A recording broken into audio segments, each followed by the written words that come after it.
ভাইরা, ভাববাদী জিরোমির মাধ্যমে আমাদের ঈশ্বর যে সুন্দর বাক্যটি দিয়েছিলেন তা দেখুন। এটি নিম্নরূপ লেখা আছে, এই জন্য বাণীগণের সদাপ্রভু ইসরায়েলের ঈশ্বর এই কথা কহেন, দেখো, আমি তোমাদের অমঙ্গল করিতে ও সমস্ত জিহুদাকে উচ্ছিন্ন করি। আর এইভাবে চলল। জিহুদাকে বাবিলে নিয়ে যাওয়া হয়েছিল। তারা কি 70 দিন সেখানে ছিল?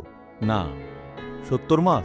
না, 70 বছর ছিল। সেই প্রজন্মের মূলত সবাই চলে গিয়েছিল এবং ইসরায়েলের বাড়ি ফিরে আসার জন্য কেউ বেঁচেছিল না। কেউ কেউ হয়তো সেটা দেখেছেন, কারণ ঈশ্বরের সর্বদা তার সাক্ষী থাকে। ধন্য ব্যক্তি হন। আসুন প্রার্থনা করি। পিতা, আমি সকলের জন্য প্রার্থনা করি, আমি সকলকে আশীর্বাদ করি। আমি এখন তোমার শক্তি ব্যবহার করে বলছি, দুষ্ট এই জীবন থেকে বেরিয়ে যাও, যিশুর নামে। আর আপনি বলুন, আমিন। ঈশ্বর আপনার মঙ্গল করুন।